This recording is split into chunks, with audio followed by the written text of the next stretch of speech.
Ladies and gentlemen, Hebrews and Shebrews, welcome to the Life Podcast, where we inspire you to thrive as peculiar people in a modern world. And today we're doing that by talking to Jennifer Davis. Once again, parents, sorry, warning, kids, don't watch this one. Not because there's anything graphic in nature, but because it's content that kids don't need to hear or talk about. But it is important for adults too. So,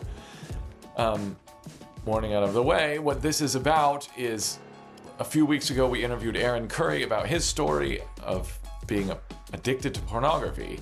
And this is a story of a wife whose husband was in that same situation.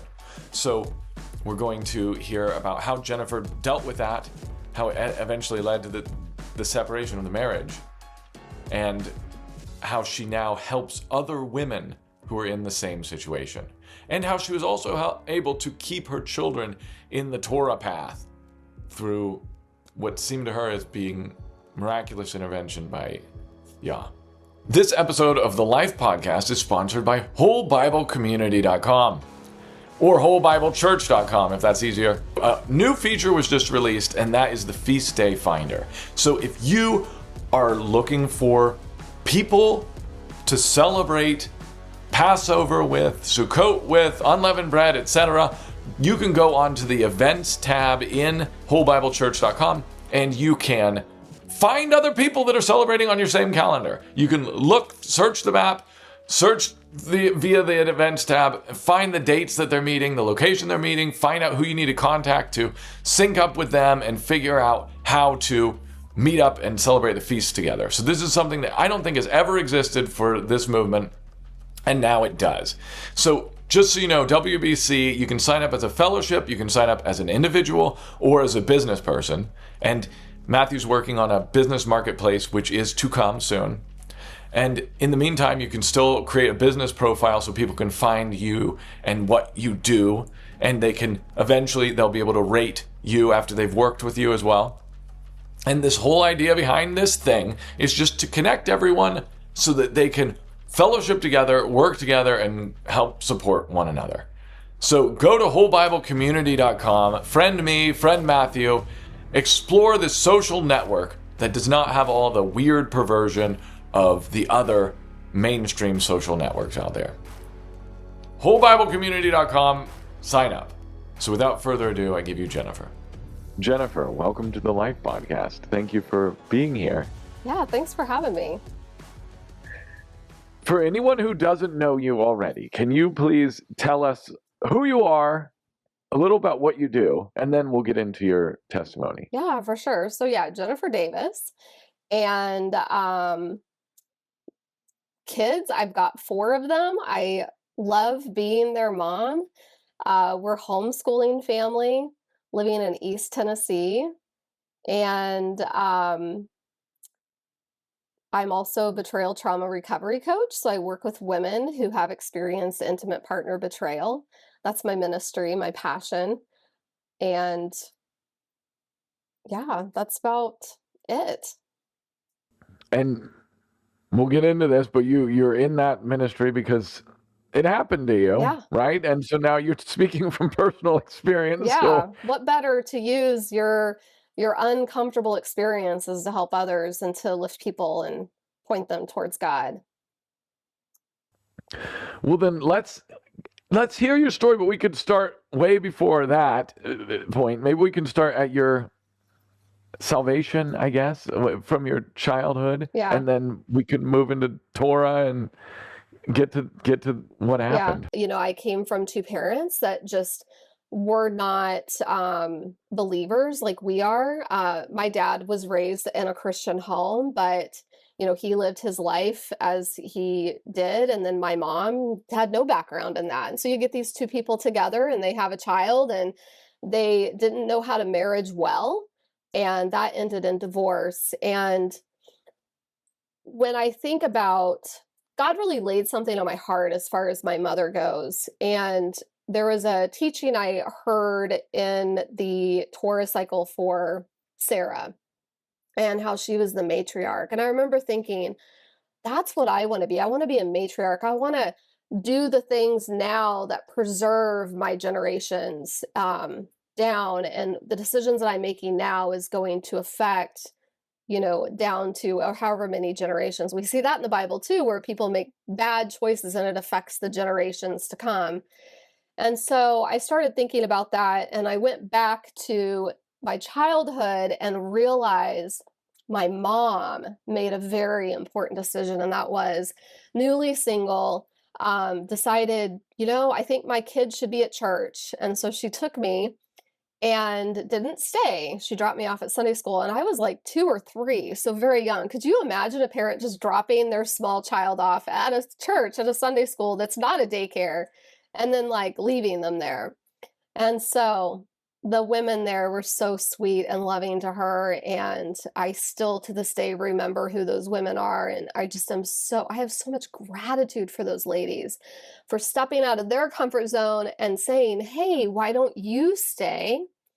And so my mom did, and so she has her own salvation story as a result. So I was raised in um, a Southern Baptist church, which is very biblical. We always have the Bible out. So I had a really strong foundation in what the Bible says.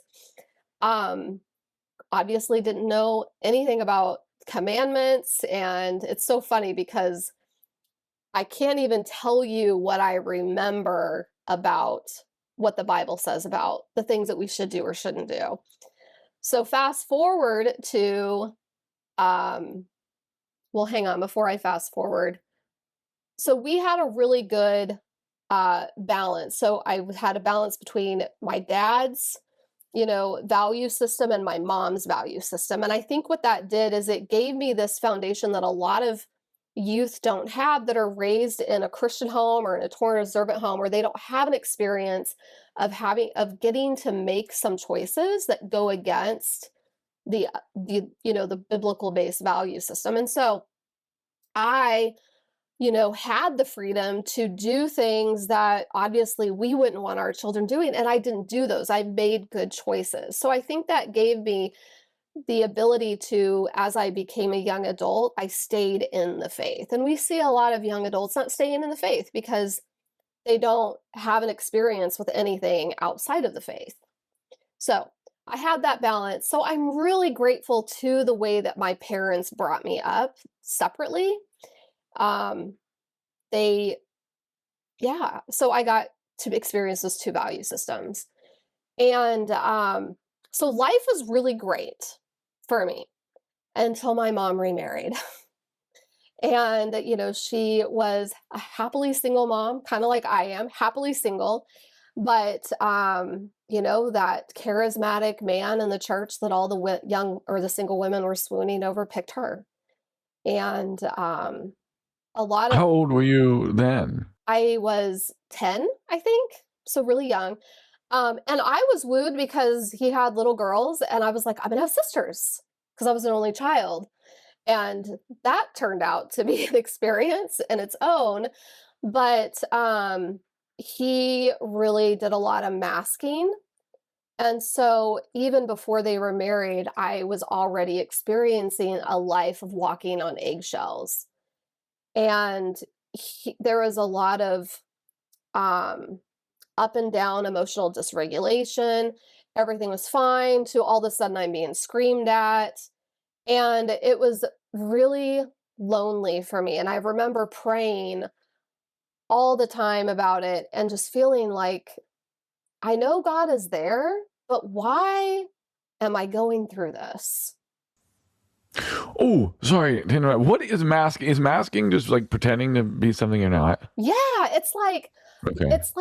and almost being like a totally different person. And I understand when we're in the dating and we're all excited about this person, like we may not let our yuck out or the stuff that's not so great about us, but masking is where you are a completely different person. So for example, he presented as being financially responsible, a good father. Um, he had the nice car and wore the nice suits, but that was just a cover because ultimately he hardly ever worked.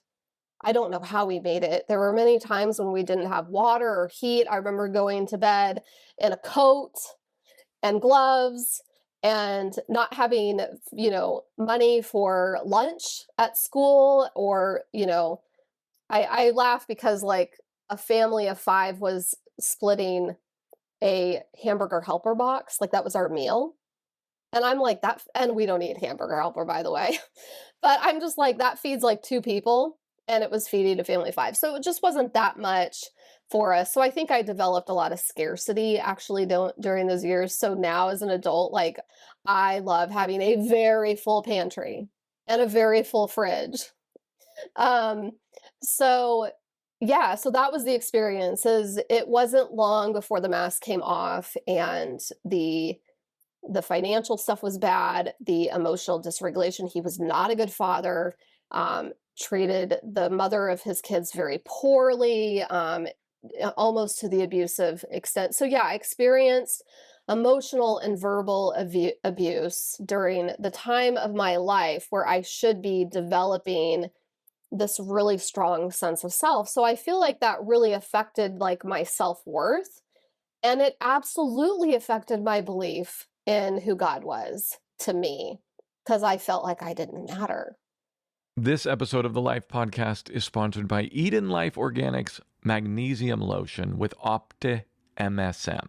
This is something I'd never heard of. It's a sulfur compound, and there's a bunch of peer-reviewed studies that show that this MSM has reduced osteoarthritic pain when applied topically. Athletes had a separate study, and they reported the same. This cream was formulated by Dr. Ashley Vanderloop. Dr. Ashley and her husband Travis are Torah observant, and they donate a percentage of their profit to charities. Look at Eden Life Organics website and check out all the reviews. Many people say that the magnesium lotion has helped them with chronic pain, from back pain to chronic neck pain.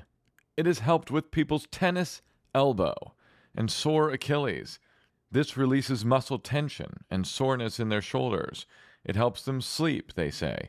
Go to EdenLifeOrganics.com, put in code THELIFE to get free shipping, and they're currently running a buy one, get one free deal. The great thing about it is it will give you a chance to try out this product and see the results for yourself. And they'll give you free shipping with code THELIFE. And so I carried that belief for a very long time. And so when I was 16 or 17, I finally got my voice back, and I said, Mom, I'm moving in with my dad. And so I did. I went to live with my dad for the last few years of high school, and for once, I was safe. I had provision. I had stability. And of course, I also had my church. So I was still actively involved in the same church that I started out in. Those people saw me, grow up. I got to see healthy relationships and healthy marriages. And it was the example that I needed, even though I didn't have the example at home. Was your dad remarried at that point, or did he get remarried? No, in fact, my dad really was the example of how to be content single. And I feel like that's really important, because if we're not content single, for those of us that are single, we tend to make choices for marriage that maybe we should make. That's important. Now, did you stay in touch with your mom? Was the relationship still good over the years? Okay. Oh, absolutely. My mom actually lives down the street from us. She moved, which I'll share after, but she moved with us to Tennessee. She actually lived with us when we were still in Kansas and had our basement apartment. So my mom and I are still very close. And the thing is, most young adults or even children do not have this mindset, but for some reason, I never blamed her. She always felt guilty for putting me through that. But the truth is, she was going through it too. And even my young mind knew that she was also the victim. And so I didn't, feeling sorry for her isn't the right word, but I had enough understanding to know that she also fell for it and how easy that is to do.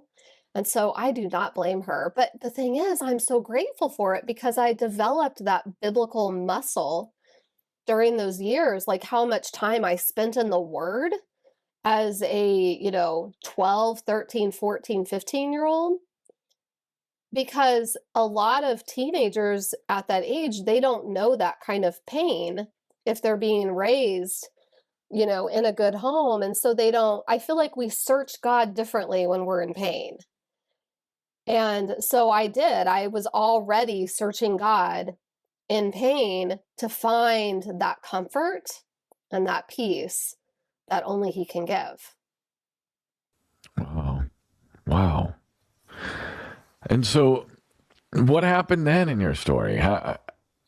Yeah, so I think my strength and my confidence to go, okay, I can't live in this anymore. Mom, I'm moving in with dad, which, you know, is, I mean, when you have a custody court order, your kid doesn't get to make that choice.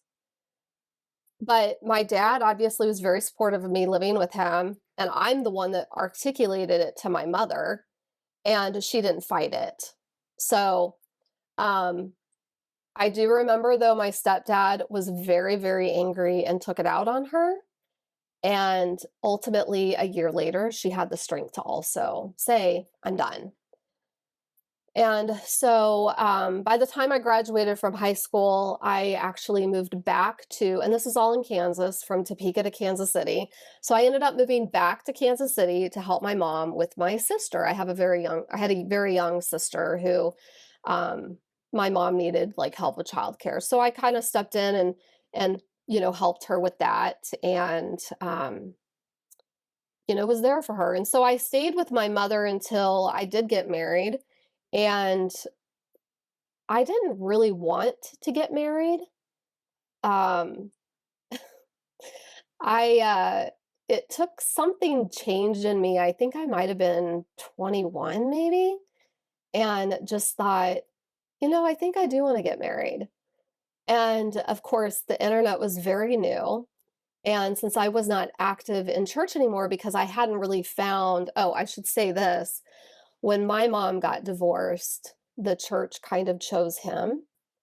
And so we didn't feel welcome back at that church because we had a church in the Kansas City area. And so we never really found a church home. So that was kind of the end of me having a church home, which I think really played into me having a lot of like maybe lukewarmness in my walk, for the lack of a better term, and not really putting that part of my life front and center anymore.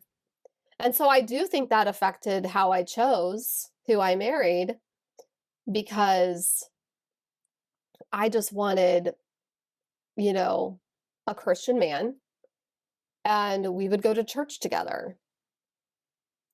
And so I took myself to dating sites back before apps, and I met somebody on a website called Christian Cafe. So, and I think it's still around. I don't really know. I don't do those types of sites and apps at all. So, and I realized years later that I was the low-hanging fruit. I was the only one in the age range in the area that kind of fell into his parameters. And so I was the low-hanging fruit. And For your future husband. yeah, I was just the easy thing for him to pick off. And I remember I wasn't interested because he was younger than me. And when you're 21, someone who's younger than you is really young. And in the military, and I just was not interested because at the time I was looking for someone who was older and more responsible and financially, like they whether they went to school or whatever, I was looking for someone I was looking for a provider. And I really wanted to have a family and be the mom and the stay-at-home mom. Like I wanted that, which I don't think there's anything wrong with that. I think if we're following biblical principles, I think as women, we should want that. And men should want that from her as well. Um, so yeah, then I met him and I wasn't interested. And I remember some of the things that he shared with me. And I said to him, it sounds like you're trying to uh, bridge a gap between you and God with a woman. And I look back on that and I'm like, where was that wisdom coming from? That I was able to pick up on that. And then the next day, he sent me an email that said how right I was. You're right. I'm doing that. Now, this is a new experience for me. A man admitting that he is wrong and that he didn't have it figured out and that what I said landed on him. I was like, whoa. So, I'm like this because I had this strong belief that men don't change. And I'm like, there's this person who's like changing because of something I said. And that's kind of what sparked my interest. And yeah, we were married maybe a year later. Wow. So you saw that and you thought, whoa, this guy can. Yeah. He actually has this attribute that no other man I know has. So let's get married. Okay. How much younger was he than you? Out of I curiosity. think 2 years. Okay. I So, guess and when at you're that that point in young, my it's time, like good. I was a full-fledged adult. I paid bills. Because I was raised in this upbringing that created like a lot of responsibility and independence for me. So I was already like, I felt like in my 30s at my level of understanding of how the world works. So then I meet this person that doesn't have that. He's younger. He was very sheltered growing up, went straight from home to the army. And so there was a lot of things he didn't know about adulting. And so that was an interesting experience having to teach your husband how to do adult things. And that kind of played into the rest of our marriage as well, how I was just always the one stepping up and doing the things. Hmm. So what's next? How you came into Torah is next, or was there Yeah. more? Well, first I should probably say is that just a couple of months into the marriage, I discovered that he had a secret pornography um, struggle, addiction, whatever you want to call it. So those problematic sexual behaviors just really played into what I thought was going to be an amazing, like a marriage. We're going to be bliss. We're going to be happy. And it wasn't that way. It was quite the opposite. And Even from the beginning yeah, of very, very soon into it. So I don't even know what it's like to be in a marriage with somebody who is loving towards you, who is honest with you. And so I can just remember being very embarrassed by, the discoveries, walking in on things that I shouldn't be walking in on, that no husband should be doing. And it really changed my perspective of him. Like I said, like I had to teach him things and then this happens. And so how does a woman respect a man who does those things? And so then that's where my journey of praying for him to like change, but also to lead our family, because I was very much leading our family at that point. And then God did something really unexpected that at the time I hated and did not see God in it at all. And that was he uh, gave us orders to move overseas. And I don't know what I was thinking. I'm going to marry this person in the army that's active duty. I don't know why I didn't think that that was a possibility. But I just remember being really upset about it. And so yeah, we spent actually 6 months apart while he went ahead of me, and I stayed behind and like tried to finish up some school that I was in and stuff with my work. And then I went to Belgium. And not long after I got there, he sat me down and said, "We're going to be Jewish." And the first thing I thought was, "But I want to go to heaven." Because my idea of being Jewish was you didn't believe in Jesus, and we know that that is the way, the truth, and the life, and the only way to get to God is through him. And so that was my mindset. And I remember that was when I really was like, I don't think this marriage is going to work. And now looking back at the age I am, I think it's probably not a good expectation to have in somebody who's early 20s to communicate in a way that's going to make you feel good about their decision. So I think it's very normal for someone that's young who is kind of discovering that there's this new way to walk out their faith and not know what it is or what it's called, to come to their young spouse and just really butcher it. So, and that's what he did. And I look back on it, and it was something we laughed about. If you're still doing your taxes and you're not already going to GoshenTaxAndConsulting.com in order to get your finances from last year in order, then I don't know what to say to you. Other than, why not allow Kyle Smith, the CPA, and his team help you get more money back on your taxes this year and save you time and stress and headache? Just give it to the man. Give it to the man so that he can sort this out for you so you don't have to stress out about it. And then once you've done that, you could go back to GoshenTaxAndConsulting.com and go to the consultancy aspect of the business. And if you have any kind of online thing that you're selling or trying to promote, whether it's a ministry or you're selling coffee like Shepherd's Crook Coffee, these people can help you improve your online presence in multifold. They do photography even. They do website design, and they do marketing. So they'll help get you in front of more people. Look, they're in front of you right now. So if they can sneak their way in front of you, then why can't they help you sneak your way in front of others? Go to GoshenTaxAndConsultingLLC.com and put in code THELIFE to get 10% off either of these services. So eventually he realized, and you realized, that you're not really becoming Jewish.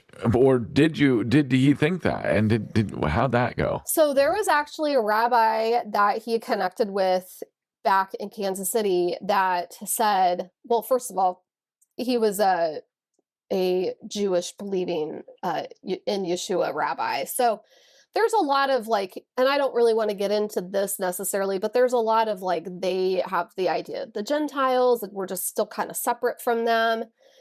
So they were like, well, if your wife isn't on board, you probably should like slow it down. So he was kind of like, slow your roll. And so he did. And okay, so this was, keep in mind, this whole time I'm pregnant with our first child. And so this all happened within a 9-month period of time. And so about the time that I was about 5 months pregnant, there was a family that was local there. They were all just stationed over there, and they had been Sabbath keepers for a few years.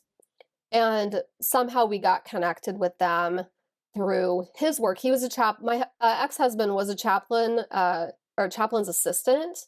And so he was familiar with the different like religious groups in the area. And so somebody there connected him with this family. And so we went to their house on a Friday night, and I did not want to do this, Because my mind is they're going to turn him into this like new belief system and like brainwash him and all that kind of stuff.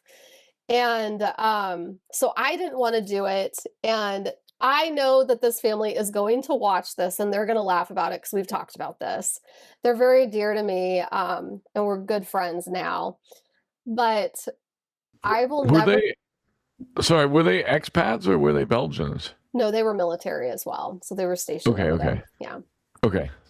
So it was a God thing that he put these two families in the same obscure country in Europe on this in this base that like nobody has ever heard of. So yeah, so we went to their house and I'll never forget the husband sitting across the table from me and just gently just saying to me, "So what do you think of this whole Torah thing?" And I said, "I think it's great. It's just I don't think it's necessary." And he was like, "Okay." And I have to tell you, he is the perfect person to get someone like me to turn that skepticism into curiosity.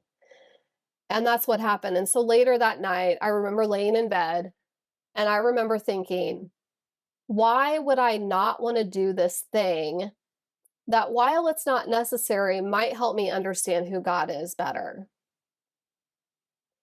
Because up until then, I had been struggling with the idea of, I'm saved, now what? Because as a teenager, I prayed that prayer of salvation, and then I was like, well, now what? And so I really struggled with, I feel like if this is supposed to be a relationship, aren't I supposed to participate in that relationship? And I didn't know what that participation looked like, despite me searching for years. God had a veil there. Because I believe if I wouldn't have had that veil there, I wouldn't have married the person that I married, went over to Europe to meet this other family that played a huge role in my new understanding of who God is. And so that was my journey into Torah. And so by the time I had my first child, I was all in. So the Torah was the answer to "I'm saved, now what?" Yeah.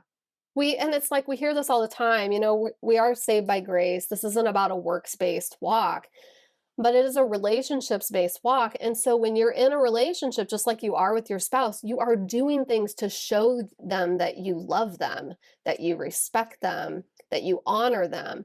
And so as a Christian believer, I didn't know what that looked like.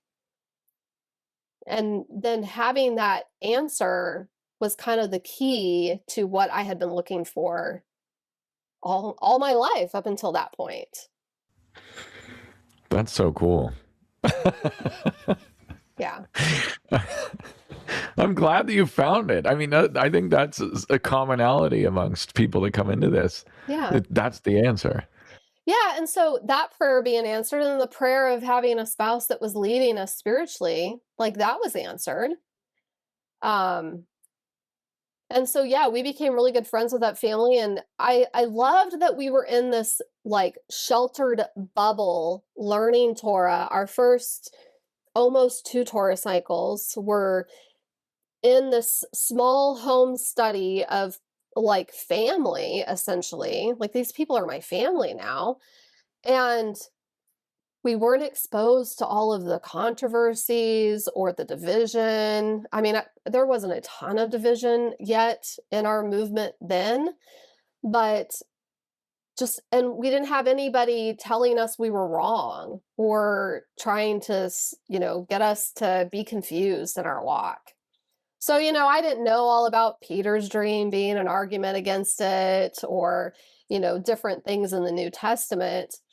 And so we just were reading the Torah cycle, and as we would read every single week, there'd be a new thing we'd realize, oh, we need to do that differently. So I am a huge fan of just, if you're new to this walk, get into the Torah cycle and just every time you read a section, change the way you're walking. And I know a lot of times people get really excited and they're just like, we got to do it all right now. And then it can be really overwhelming. And faith is a walk. You walk your faith out. You don't just jump into a pool of cold water and shock your system and then, oh, I have faith now.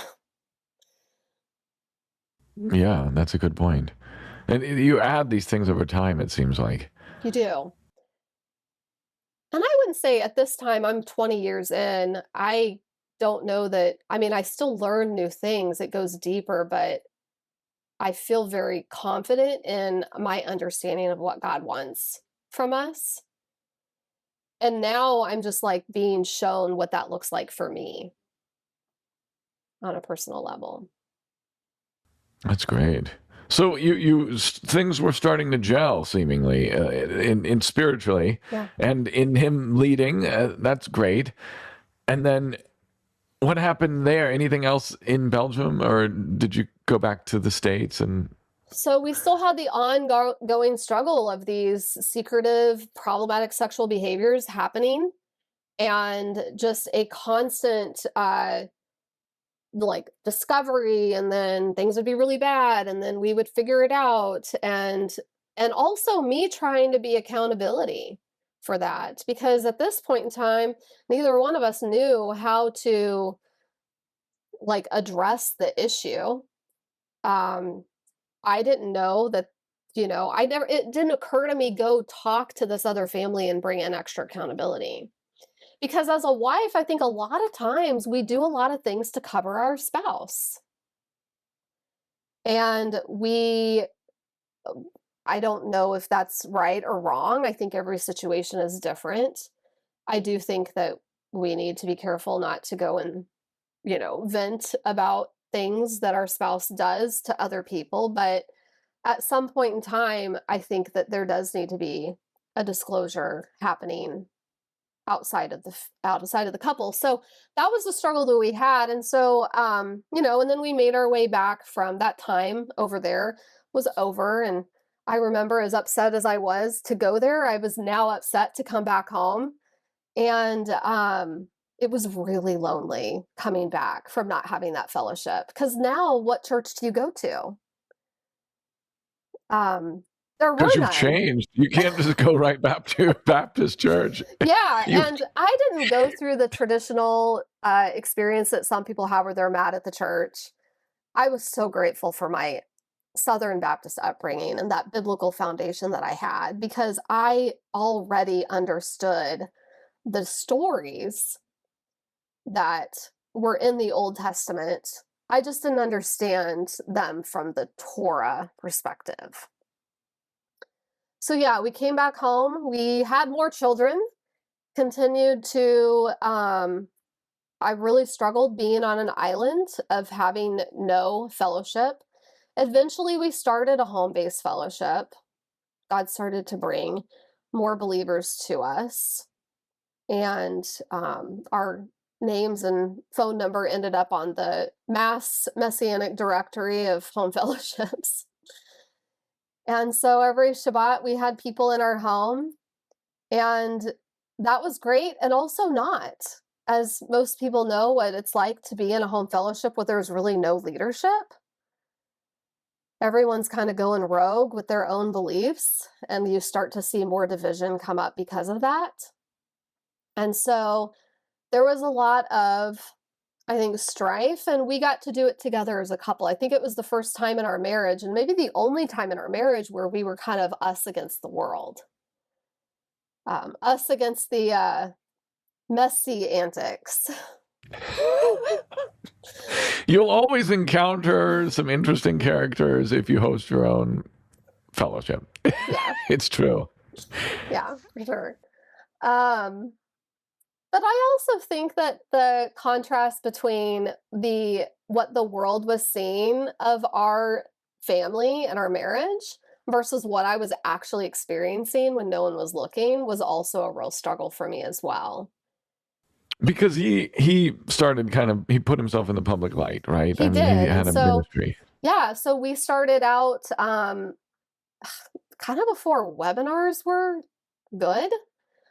But yeah, it was like we were somehow telecasting our service, and and he was teaching Torah, and honestly, when he would be up there, it was like, yes, that is the man I've been praying for. That is who I love. And that is who I respect and honor. But then when, all of that was over, it was just I was having a very different experience with this person. And so we grew our home fellowship and we met some amazing people and some people that really wrecked us. And I started learning terms like boundaries and narcissists, and I started learning about these things that I didn't know. And I remember one time being accused of something really awful, and I started like Googling, am I? And because I was being accused of these things, and I was just like, am I a narcissist? And no, Google was very kind to me and said, no, you're not. But um and my therapist later said, well, if you're asking the question, chances are you're not. That's good to know. Yeah. Um, but the truth is, and I was going through so much in my personal life that the way I protected myself on the exterior came across as like cold or walled up. And it's funny because one of the ladies who knew me back then, who was in one of my small groups, now we were laughing about it in our last group meeting. And I asked her, what was your first impression of me when you first met me? And she was like, she just started laughing. She goes, well, you seemed like you were really guarded. And it's true, I was, because I was holding a secret in. And it didn't feel like my secret. It felt like I was holding someone else's secret in. And, you're not supposed to tell other people's secrets. This might be a good time to ask some questions about this. Like for women who might be in the same situation. One of them I have is, what do most people not understand about the impact of porn on a wife and on marriage?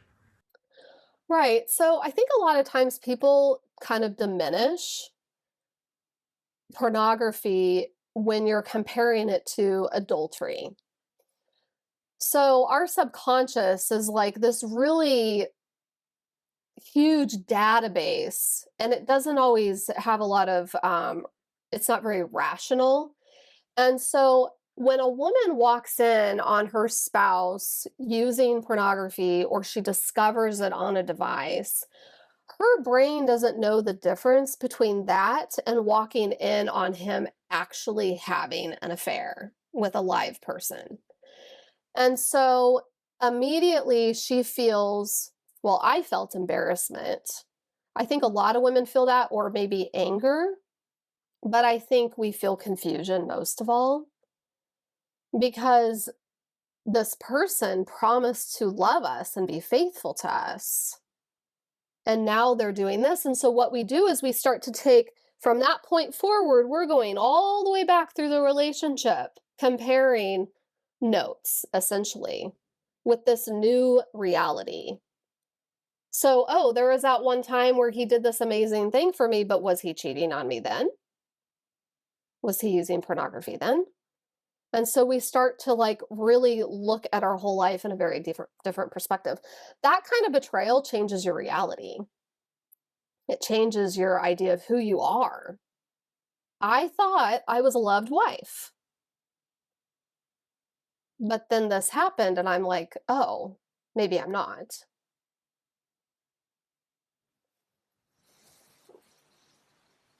And that's hard. It is. And then, of course, as anyone who experiences any kind of sexual betrayal, whether it be a child who was abused by a family member or a friend, to a wife who was married to someone who betrayed them, we start to question, where was God in all of this? I remember even thinking for the longest time, uh, because I made a lot of decisions as a single person before I got married that aligned with my Christian upbringing, such as waiting to be intimate with someone until I was married. And I remember thinking, this is what I waited for? What a waste.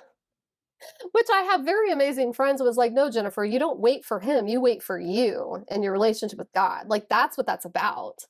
Our purity journey is about our relationship with God. It's not necessarily about our relationship with this other person that could screw it up. Hopefully they don't for most people, but they can. No, from his perspective, through your perspective, was he trying to not do this? Or was he like, oh, this is an addiction. It's hard. I can't not do it. It's like, Yeah. look at we weren't made to have these cell phones in our pockets, blah, blah, blah. Or what was he saying about all this? No, it absolutely was. And I think a lot of men that are Christian or Torah observant, which by the way, the statistics are really high. It's like 65% men report that they struggle with pornography. That means there's probably 65% of the women that are married to them that are struggling with betrayal. So, yes, in our field of, I work with betrayal, I work with partners, and then the folks that work with the men. And I realize women can have this struggle, but in my work, we focus on the women are the partners and the men are the betrayers. And so we have to ask these questions about these problematic sexual behaviors to determine whether or not it's a problem for them. And some of the questions include, like, number one, do you have control over it? Um, is this compromising your moral or your value system?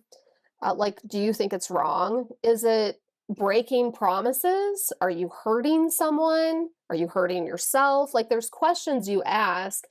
And so most Christian or Torah observant men could answer yes to all of those, or I should say some of them are no, but some of them are yes. But yes, they are breaking promises. They are hurting somebody. It is against their value system. And so if those things are aligning, then yeah, it's a problem. And they do struggle, and there's so much shame in it. I think the secular world has so much less shame about it and they'll talk openly about it because they don't think it's wrong morally. But in our walk, it is wrong morally, and they know it. And, you know, they want to quit, but it's kind of like, how hard is it to quit sugar or something else or cigarettes? Like, I had a father who smoked, and so he had to quit smoking cigarettes. And the pornography, the way it works with the arousal receptors in the brain, it hits the same parts of the brain as drugs do, like heroin. And so it's very, very hard to quit. And it's easier to get than heroin. This is another crazy thing. It's everywhere. Everywhere. Man.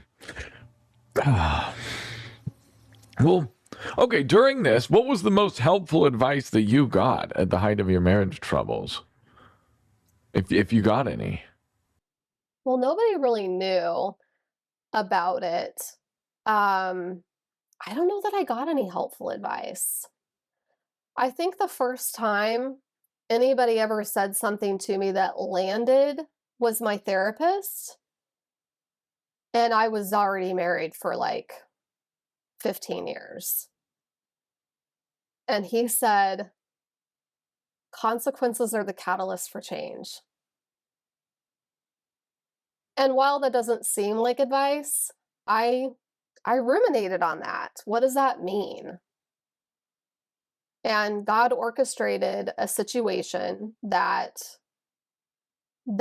conversation was a consequence that created change. It just didn't create the change that I thought it would. It created the change that I think God wanted, but not necessarily what I wanted. Because, I mean, if I'm guessing you wanted healing of the marriage and it ended up making not healing of the marriage. Yes, exactly. So, yeah, at that point, so I've been working with women for 8 years. Like I started running support groups for betrayal trauma, like before I knew about any of this. So, okay, let me just go back real quick. So we went through a period of time where I thought everything was okay. I thought, okay, he quit. He was delivered of it and we're good now. The thing is, the behaviors were still there. The way I was being treated was still there. The confusion, the lying, the gaslighting. I didn't know that's what I was experiencing until later, but it was all still there. And so I thought maybe this addiction behavior had just transferred over to other parts of life and didn't realize that it was all just still happening. It was just, I was not aware of it. And there was a point in time where I actually prayed to God, I need to stop discovering this. I need you to protect me from discoveries. Because at this point in time, I kept walking in on things and it was so traumatic for me. It's like, it was PTSD experiences where all the blood leaves the core of your body and rushes out to the limbs so that you can make that fast escape.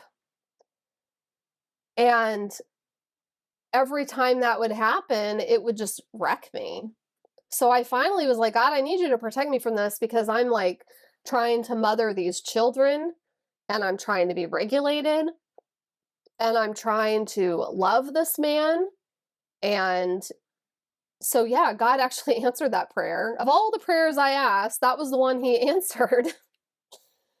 And he did. And so for the last, I would say 8 years of the marriage, no more discoveries.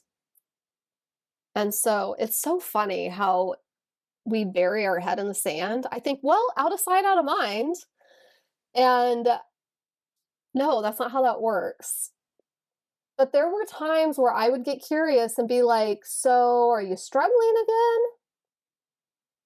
And I would be met with trickle disclosures, just a little bit to kind of get me to back off. And that's really common as well. I always tell women, if he's telling you something, chances are there's a lot more to it. He's just telling you enough because your brain is already telling you something is wrong, but you need just a little bit for you to go, okay, well, that makes sense. And then you move on. So that was a lot of what I was experiencing up until the consequences of a catalyst for change conversation. At that point, I had been working with women as a peer mentor. I didn't have the training that I do now or the experiences. I was walking in denial. And I was in a support group where I would go and sit down in a room with other women going through it, and we would work through the healing together. And you, at this point, thought it was pretty much okay. Yes. In fact, so my group leader, her and I are still very, very close, and we still laugh about how much denial I was in. See, this is how I know when you're doing okay, when you can laugh about the experience. But yeah, the denial was heavy, and she even fell for it as someone who's used to seeing all the things. But yeah, I was like, oh yeah, my husband struggled with it, but God delivered him and we're good now and everything is good. And she's like, what? Because as you get into this work a little bit more, you realize there isn't really a deliverance experience that happens. Like we're often taught, like the worst sin you can have, God can deliver you from it. That doesn't look like you're all of a sudden better. It looks like your eyes are open to the sin and you have to hate it enough to want to do the work, the hard work, the uncomfortable work to walk out of those habits or behaviors that sin has caused you to do. I mean, that's what a stronghold is. And so, yeah, so she thought, oh, they must be okay. But yeah, no, I was in denial. Goodness, when you say this, it makes me feel like, well, if how could a wife ever trust her husband ever if she found out about this and he's like, hey, actually I am set free, I have been delivered. How could she So somebody said It something seems really helpful to me. Okay, well, when you said best advice, so it's more like things I heard people say that were like, oh, that helps me understand this other thing that I didn't understand before. And that is, if you want to know if a man has truly recovered from these problematic sexual behaviors, look at his relationships. Does he have friends? Men who do not have friends are a red flag. Women who don't have friends, especially believers. I'm going to put it in that context. Whatever the secular world does, it's really not my concern. But when you're looking to marry somebody or you're wondering how your husband is doing, I should say a man that's working towards wholeness is looking for community of men. That's so important. And same thing with women. Like, we should want to be in community with other women. That's how we grow spiritually and as people. And so that was the thing that I realized. Every friend or friends that we had, something happened where there was an experience that created like that relationship to end on his part. And so I was like, okay, that's probably the plumb line I'm going to be looking at. And it really bothered me that there wasn't accountability and community for him. And the ones that he did have, the very few that he did, they were also kept in the dark. So there just wasn't that transparency or that authenticity that was there. And so I also couldn't be transparent or authentic, not just with other people, but with myself. Because the truth is when you're married to someone and you start to, shake things up like that, it can get really uncomfortable for you. Because anytime you're calling someone out on their behavior and they don't want to be called out on it, the response that you get is not good. It's not something that you want to experience. It could almost be abusive even.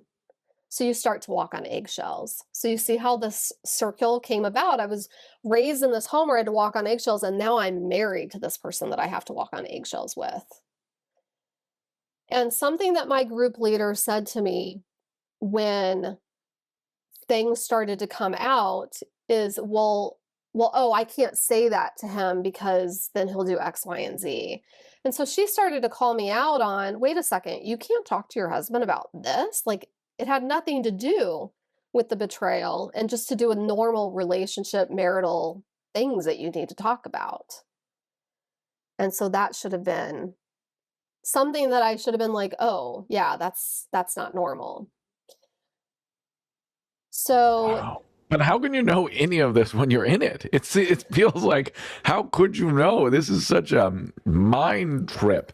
It's it really is. And there's something about women that's a little bit different than men. We have so our right side of the brain is for all of the creative healing type of thoughts. And then the left side is all the logic and list making type of thoughts. And so we've got this like flesh in between the two called the corpus callosum, and women have 75% more flesh there than men.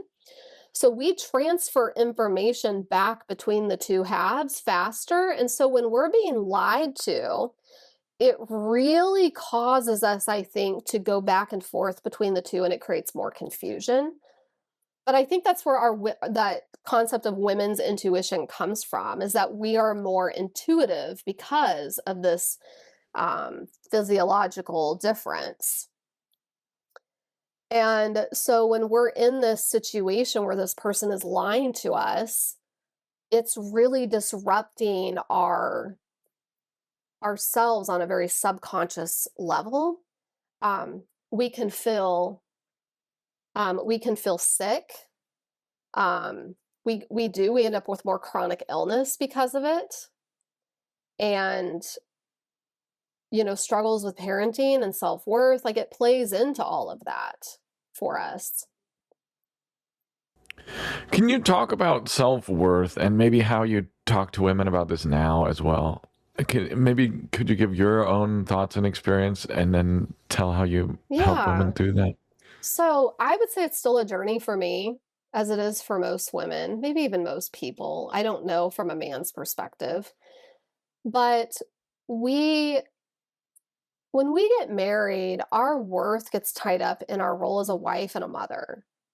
And so when that's not going well, then we tend to lower our understanding or our belief of who we are. And so when you go through this, some of the healing work that I do with some of these women is let's focus on who our identity really, or what our identity really is and who it's in. And that's in God. And that's easier said than done. But there are things, if you just make little tweaks in your day today and how you do things, ultimately you will eventually start to feel that change, because our beliefs of who we are is what creates our thoughts. So if we believe we're not worthy of a man like loving us, we're going to think we're unlovable. So that's going to start to happen for us. Then our thoughts create our feelings. So if we think we're unlovable, we're going to start to show up in that marriage as if we're unlovable. So we start to get resentful, we get bitter.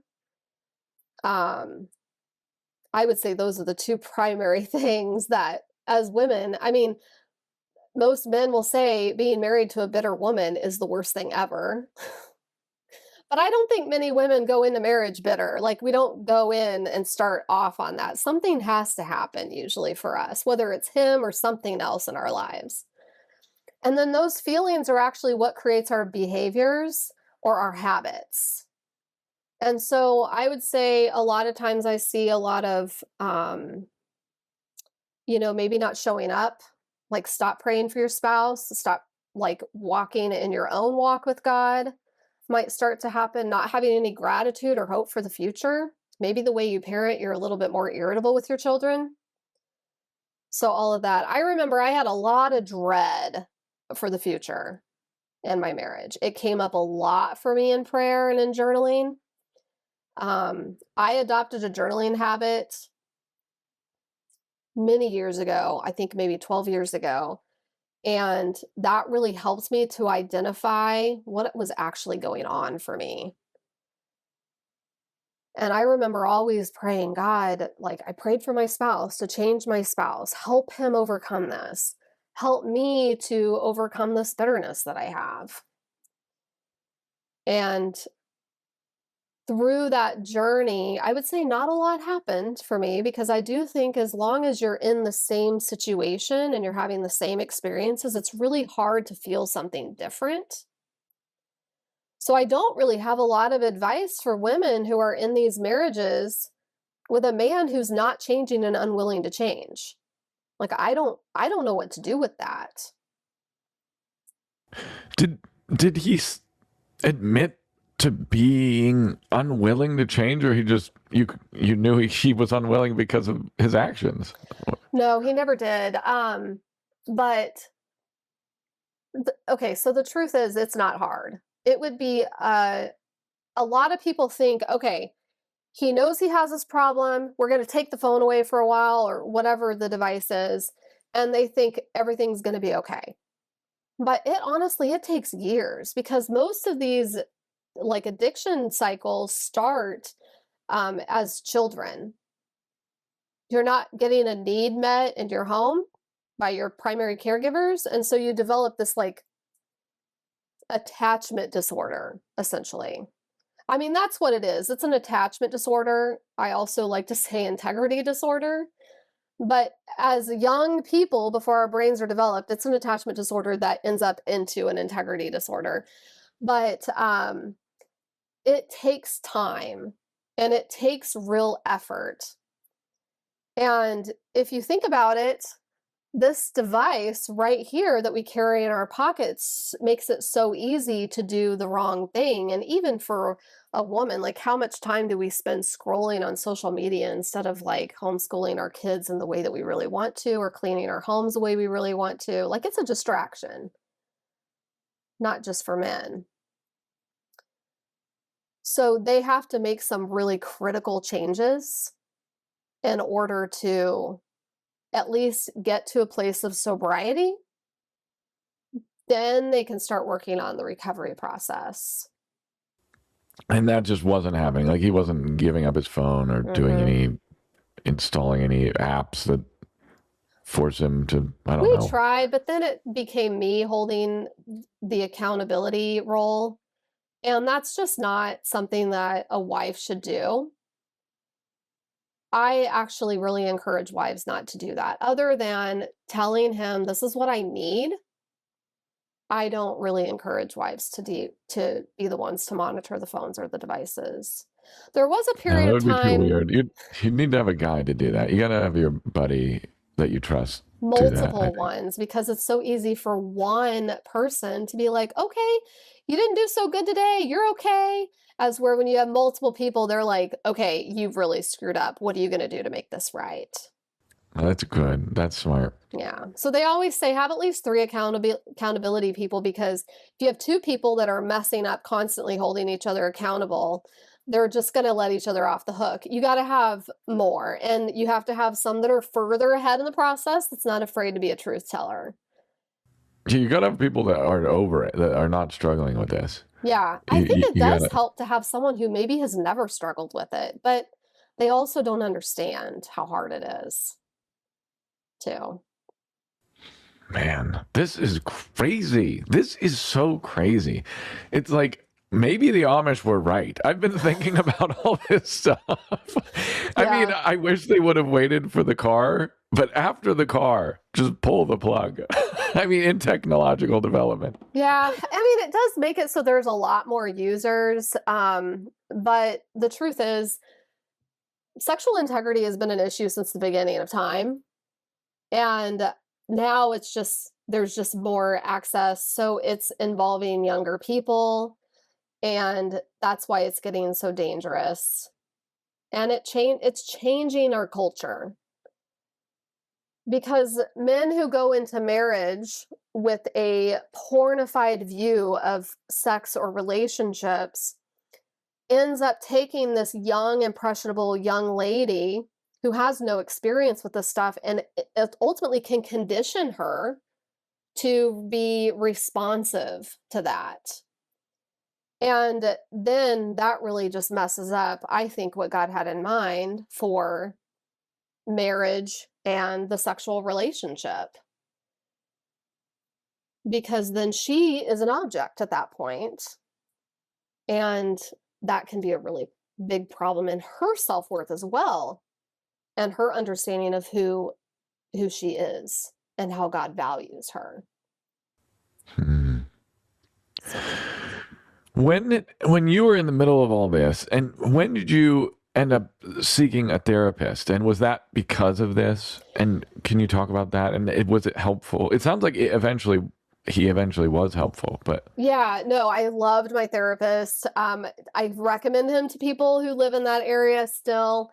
Um, well, first I should say I didn't know about, like, I didn't understand what all this was. I don't even remember the first time I heard the term betrayal trauma, but I remember when I did, it was like, that's the problem. There's betrayal there, and this is trauma. Now, I also don't like to identify, like, I don't say I'm a victim of betrayal trauma. I mean, I've experienced betrayal trauma, I've experienced abusive behaviors and all these things, but that's not who I am. So, I just remember hearing that, and then I started on this I was on a road trip actually, and I started on TED Talks first, addiction. If you've seen the TED Talk Rat Park, it talks about the opposite of addiction is connection, and that's why community is really important. So if you want to know if he's over the addictive behaviors, look at his community. Because people in community, well, as humans, we seek connection, and so when we're in community, we get connection in the right way. When we're not community, we get connection in the wrong way. So the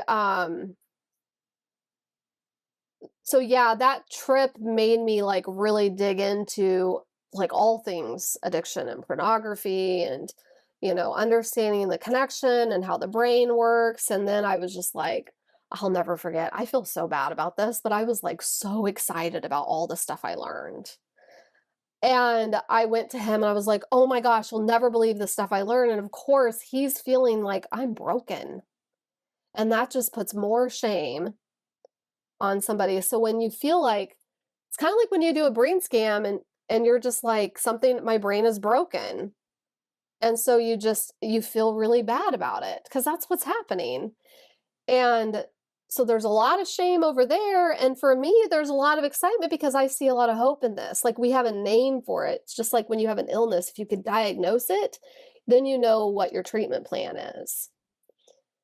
So at that point in time, I knew that the only way for him to get what he needed was to engage in sobriety and a recovery program.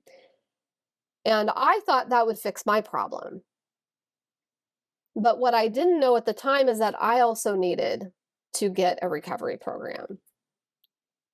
And so that started my journey of like starting to understand what needs to happen, and then watching it not take place on his end became very bothersome for me. And so now we're entering a new season where I'm starting to notice all the things that are wrong that I wasn't noticing before. It's like I was slowly starting to get out of denial myself. Because you're recognizing this stuff that you're learning about, I guess. Yeah. Like I'm starting to pick up on this addiction cycle. And I would notice it in our like interactions with each other, where it was almost like a 3-week cycle. And What can you explain to us? Addiction cycle. What does this mean? Sorry. So, yeah, usually what happens is, okay, so they're feeling really bad. And this is just with all addicts of all the different things that you can be addicted to. You feel really bad, and then you start to consume or act out. And then you feel even worse because you're feeling the shame. And then you start to do a little bit of work to feel better. And then you have some time where you feel better. And then something triggers you again. And you go right back through the cycle. And that trigger can be anything. Everyone, it's a little bit different. It could be like a fight with your spouse. It could be not having enough money. It could be boredom. It could be your parents. Your parents are coming to visit. I'm triggered by that. Some people have problems with their parents, but I mean, it could just be anything. Okay. So like for any kind of addiction, let's say it's drinking, and maybe you drive by the bar or whatever. I don't know. Somehow you and so you drink again, and then you're like, I'm not ever gonna drink again. And so you go through 3 weeks where you're kind of not, and then you do. Okay. Yeah. And I am not an addiction expert. This is just what little I've read up on and have observed on my own and heard other women talk about as well. I think for someone who has addiction behaviors, I think they can be normal for a couple of weeks, but that's hard for them to be normal. And when I say normal, like emotionally regulated, honest, authentic, and then it starts to spiral for them because something has triggered that. So that was kind of what I was going through. I was just noticing all these things. And I was doing a ton of personal development. So when you're doing a lot of personal development and your spouse isn't, you just start to do this and there's more friction. And so that's what was going on. Lots of friction. And so at the time, he had his own ministry, so he would travel a lot. And I welcomed the time with him outside of the home because my home had peace. And I wasn't walking on eggshells. I wasn't worried about, the screen, hearing the TV come on at night, or, some, phone usage in the middle of the night. I just wasn't worried about that. So I was a little bit more regulated myself. And so I don't remember exactly I'm trying to remember the time frame in which things really started to shift. I was in my support group and I thought I was doing okay. But then somebody in my support group, one of the leaders, noticed that I was starting to talk with a little bit more bite. That little bit more of that bitterness was coming out. And so she sent me a really wonderful text that honestly, when I first read it, I felt shame. And I remember thinking, I'm never going back to that group again. And I'd been in this group for like a year. And, and I was leading my own support group for women, for Torah observant women. I had a Facebook group and I'd been doing that for a while. And so I realized, well, she was the one that recommended I actually go see a therapist. And so I went and saw the therapist that my former spouse was seeing. And I remember sitting there with him, and at the end, because I was telling him this is everything that's going on, I just kind of like just told him everything that was really upsetting me. And he was the one, it sounds like there's still addiction behavior there. And I still thought it was just like addiction behavior, not pornography anymore. Like maybe food addiction or, just whatever. But there's a term called white knuckling. And when you're in sobriety, you're white knuckling. There's no recovery actually happening. And so every day you're trying to make it through the day to not do the thing that you're trying not to do. So that's what white knuckling is. There's just really no tools that are being employed at that stage. So you just go as far as you can, and then you're like, I screwed up again. Yeah, And so, it's like, yeah, so it looks like them not having phones or not having access to the internet, but they still want it. It's kind of like when you're trying to get off, like for me, it's Dr. Pepper. So I'm really good until I have an experience that's like stressful. And I'm just like, I'll start white knuckling. I want that Dr. Pepper. it's less ruinous consequences. Exactly. If But only that's we like the could choose best our example I can addictions. think of. So in my own little world, I have a tiny inkling of what it's like to white knuckle because of that. But so yeah, so I went and met with the therapist at the encouragement of one of the group leaders, and she doesn't know how important. She was scared to tell me that. But she did, and she was brave, and I'm so grateful to that. It hurt to hear or to read that text, but I needed to hear it. And so when I went and saw the therapist and I told him everything that was happening, in the end, I said something and I laugh about it now, and he laughed at the time, and I knew it was funny that I was asking this. But my biggest issue with the person I was married to at the time was that I couldn't get them to do what I wanted them to do. So when you're in this situation and you feel really unsafe as the betrayed spouse, it is completely normal for you to want to control as much as possible. Control is a safety-seeking behavior. So when you are doing it, you have to go, wait, what am I not feeling safe about? And if you're in a normal, healthy marriage, you can go to your spouse and say, I am trying to control you right now because I don't feel safe. And then they should go, okay, what do you not feel safe about? What can I do to bring some safety into this situation? And so since I wasn't getting that, I asked my therapist, what do I do? How do I get my husband to do what I want? And he laughed and I laughed. And he said, consequences are the catalyst for change. And of course, in my controlling brain, I'm going, okay, we're going to be really like all these consequences. And that's like a punitive response. That's not what you should be doing. That's where my brain went. It's not what I did, though. Where my brain goes and what I do is usually a very different thing. So I sat on that for a while. Consequences are the catalyst for change. And I did write a blog post about this on my website, so if anybody wants to read more about that. But the gist is, I sat on that and I didn't know what it meant. And then God orchestrated a conversation. And in that conversation, I had already been asking him to get into a group, a men's group. We had a program in Kansas City. It was a 12-step program. And it was for men to go through those traditional 12 steps that you hear about in addiction recovery. And that's what I wanted him to do.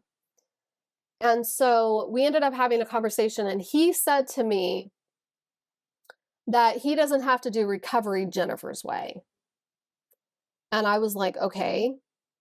And he goes, and I go, what do you mean Jennifer's way? And he started telling me, and I said, but that is recovery.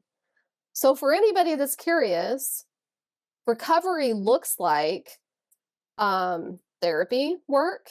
And yeah, you can get, if you don't want to go see a therapist or can't afford it, there are like counselors and stuff that you can use. But therapists do understand how the brain works in ways that maybe a counselor doesn't. Or maybe even seeing a biblical counselor. But you need to have that singular person who knows a little bit more about what's going on in your head to work with. You need accountability from other men. And then you need to be practicing a lot of like boundaries with yourself, healthy daily habits. And so that's what that looks like for recovery. So if you're reluctant to do some of that, there's still something wrong there. And so that when I finally spelled out, it's not Jennifer's way, it is the way. This is how you do this. He kind of was like thoughtful. And then I said to him, because I didn't tell him that I was starting to see the therapist again. And I said to him, I'm starting to also get therapy for myself because I don't like how I'm feeling and I want to heal and I want to move past this. And I said, while I care about the marriage now, I may not later. And I have to tell you, I don't remember really having thoughts. This just like came out. And I remember thinking, oh God, what did I just say?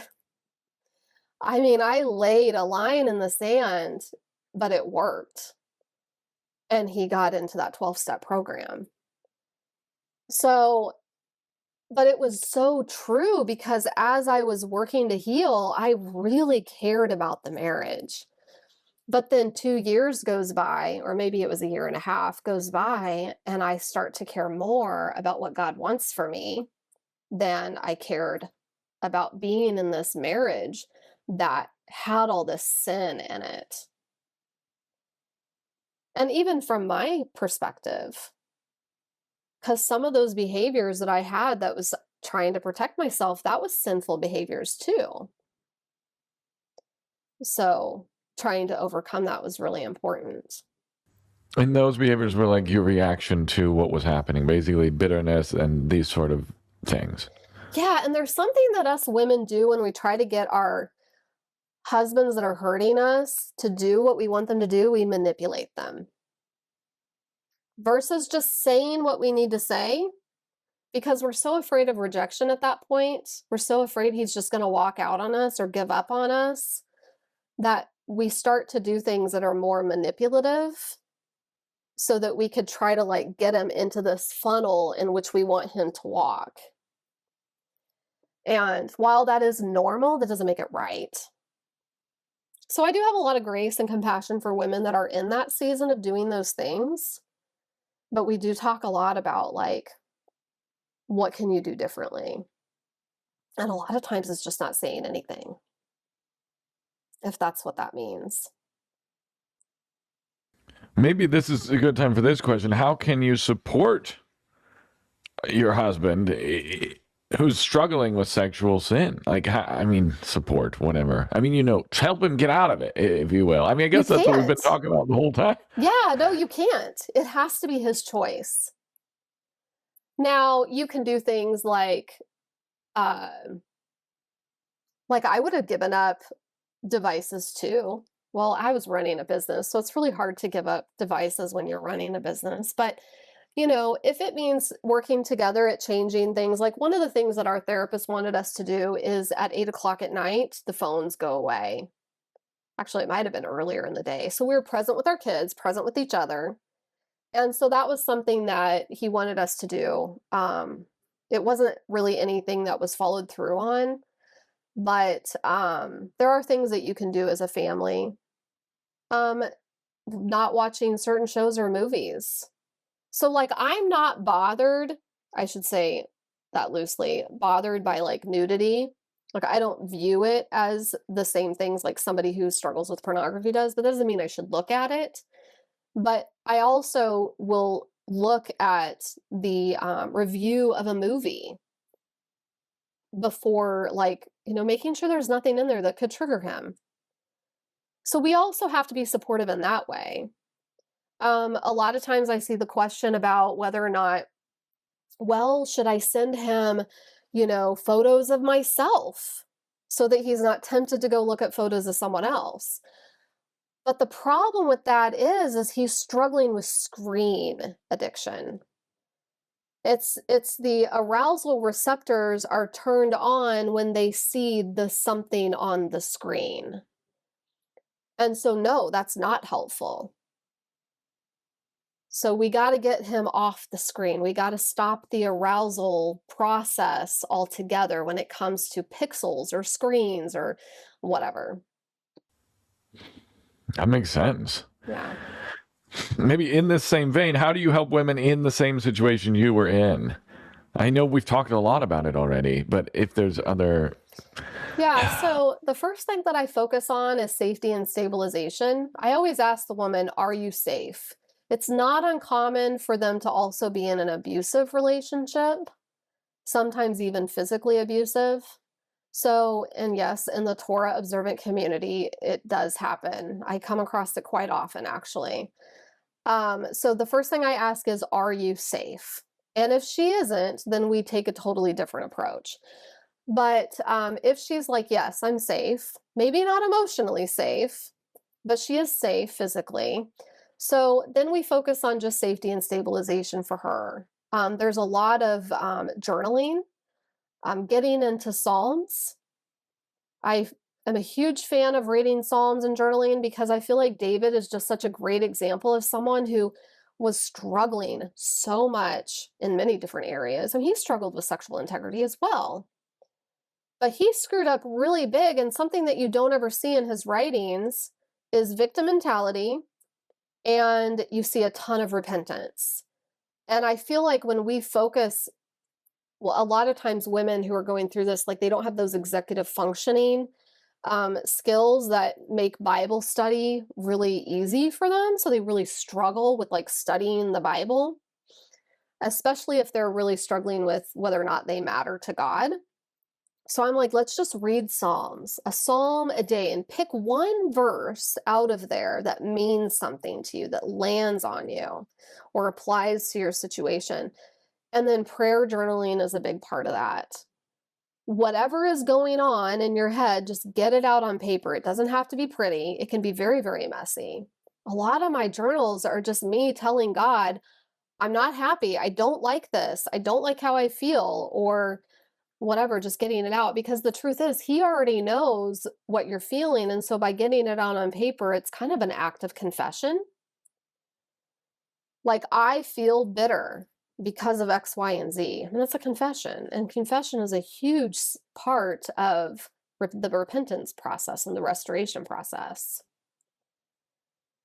And so I'm really careful. It's not fair to tell a woman that's going through that like she needs to fix herself.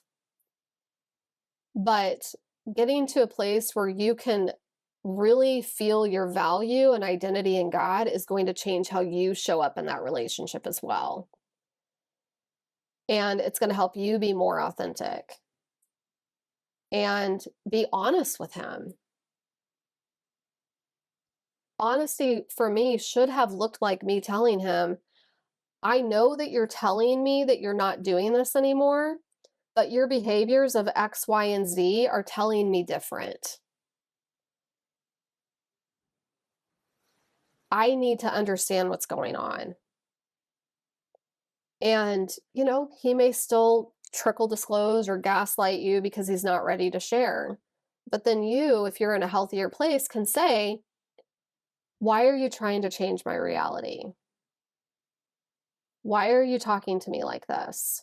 I'm trying to understand what's going on because I love you and I care about our marriage and I want it to heal. And do you want that too? So, if in your situation, did you ever get to a point where you realized, I don't think that this can heal? I guess, can you talk about that? Honestly, I think I felt that all along. because there was just something in me that felt like this isn't God's plan for my life. And I have to be careful saying that because I don't think that God puts people together only to pull them apart. So I don't think that. But I do think that we make choices and God uses them for his purpose. So when I got married and all of this was happening and it just continued to happen, I hoped that it would change. But when you're in that situation, there's also a lot of hopelessness that it can change because you don't know the difference. I think women who have a discovery or disclosure that happens later in the marriage do a little bit better with that because they have an experience to pull from where the marriage was good. As where I just didn't have that. So for me, it was just a little bit different. But we went through, I would say I'd say a 3-year journey of the therapy, the groups, the behaviors getting better and then them not. And I can remember one time we had a very intelligent conversation about how he triggered me. And I was able to say, hang on, what you're doing right now is triggering me. And he stopped and said, oh, well, let's talk about it. And we talked about it. And I'll never forget, like, oh, that's what recovery feels like. So I would get a little bit of hope of things like that.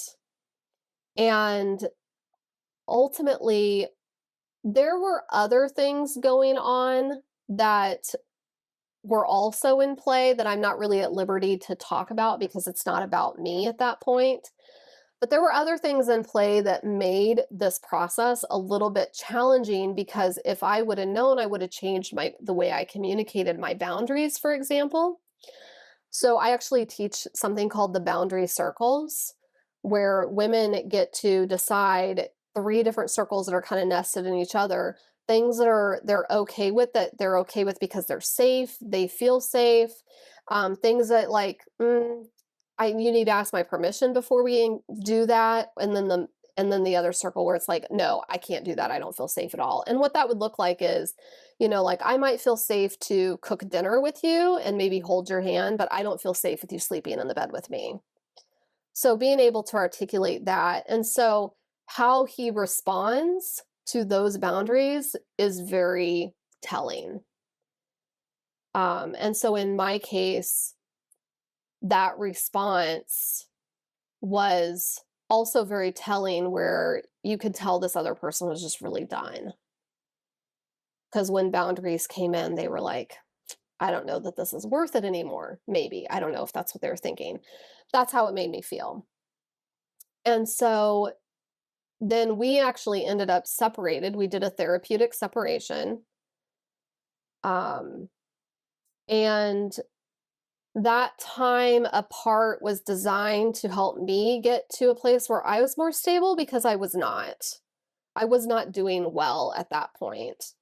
And also give him a chance to what decisions would he make when there's no wife on the other side trying to get him to make the right decisions. So it let me just kind of completely step out of whatever process he needed to go through, let me focus on my own. Because when you're in that situation, you're so focused on what they're doing that you're not really focused on you. It's very, very hard to at least focus on yourself. And of course, I was living in victim mentality. I had to get out of that. And I would say that was the first thing, that once I started to walk out of victim mentality, that helped me the most. So when you ask, like, what's like one of the first things that I do, it's like the boundary circles. We start to adapt some healthy daily habits like journaling. And then also recognizing victim mentality, which is pretty much any time you start to blame the other person for your behaviors. Okay, so this is probably a question going through a lot of women's minds in the same situation, I would assume. What constitutes basically biblical unfaithfulness? Does pornography do this? And yeah, I guess that's the question. What were your thoughts about that when you're in the situation, and what do you think about it now? Yeah, for sure. And I have to be careful because I could be really black and white on this issue, and really it's not a black and white situation. So, yeah, I do think that pornography does constitute as adultery. Is it the kind of adultery that warrants a stoning as a punishment? I don't know. We're not in that culture anymore, so it really doesn't matter.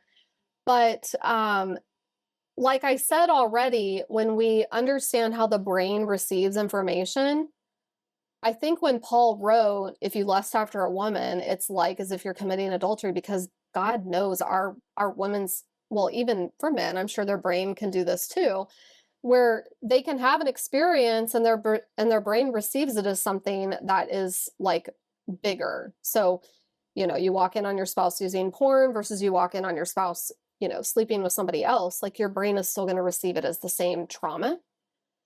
And so with that said, it still creates the same damage. The damage that is caused is the same. In fact, I have actually noticed that women who their spouses have an affair and don't use pornography, because that happens too, find that they recover quicker from that than a woman who has experienced ongoing pornography in her marriage, which I found very interesting. There should be a study on that. So yeah, I do think it does. And so I would never tell a woman that, she should get divorced. That has to be a decision that she makes. But if she feels like she can't get divorced because it's just pornography, I like to share with her that this is how your brain feels about it. And so it's going to hurt. And if he's not going to stop doing it, then that's also a completely different situation. So, and my choice to divorce was very personal and it was very God's timing. I gave my spouse a lot of time to show signs of recovery. I gave him a lot of time to show up as a husband. And so when he was making choices that were the opposite of that, it puts me in a situation where I have to decide, do I want to continue to live in this type of marriage? Or do I want to leave this marriage so that I can fully fulfill who God wants me to be? Because when you're in that situation, it's really hard for you to truly show up in your relationship with God in the way that you're supposed to. At least I found it hard, and I don't really have the tools or the advice or suggestions to give to somebody who's trying to stay in this place and still feel fulfillment spiritually and emotionally and physically with this person that isn't, keeping their covenant. So it seemed like he just was never going to stop this behavior. Yeah, and I don't know that it was necessarily okay, how do I say this? I think when I look back on it, there's a lot of things that could have been done differently, but I also think we have to be careful with that attitude of woulda, coulda, shoulda, because that's part of the grief. It's the bargaining part. And I bargained for a long time during the grief process. But the truth is there is something going on behind the scenes in my life and in the future and in my kids' future lives that I now see the bigger picture. So when we were still married back in 2016, I actually came out to Tennessee to come to a Hanukkah event put on by HRN. And it was the first time in a long time that I was in a setting with a lot of other people with worship and lessons and all kinds of stuff. So it was almost like I was just getting this like thing that I was desperately looking for in my walk with God, this like experience that I haven't had happen probably since I left the Christian church. And it was incredible. And I remember that was the time where I felt like God was saying, this is what I want for you and your family. But we were on this island, and when you're on an island of isolation as a family, it leaves more opportunity for sin to go unnoticed and unresolved. So in a community setting, it's a little bit harder for those things to stay hidden. And she has a support system to tell leadership if something's going on, or he can seek help if something's going on. So I felt that. I was actually pregnant with our last baby, and I wanted it so bad. And I think it was the first time that I felt like God was saying, I want this for you too. But when I really look back on it, I feel like our family wasn't going to go in the way that God wanted it to, while having this person who was supposed to be the head of our household not going in that same direction. And so I do think, and this is kind of harsh to say, but I do think that when the family isn't going in the direction that God wants it to go, He's going to make it really hard for you to stay where you're at. And so in order for us to do that, He had to solve a problem in our lives. And that solution looked like me as a single mom making decisions for my kids now on my own. So after the divorce, well, actually right before it, I came again out here to Tennessee for a Hanukkah celebration, which I thought was also with HRN. Turns out it was with Jacob's 10. I didn't know Jacob's 10 existed at that time. But I knew Bill Cloud, and I respected him as a Torah teacher. And when we were out here, God laid it on me. And I think it was the first time in my life that I actually felt like God was telling me very clearly what He wanted for my life. And He said, I want you to move here, and it's going to be by Sukkot of the next year. And I wasn't divorced yet. So in my mind, the first thing I thought was, God is going to restore my marriage.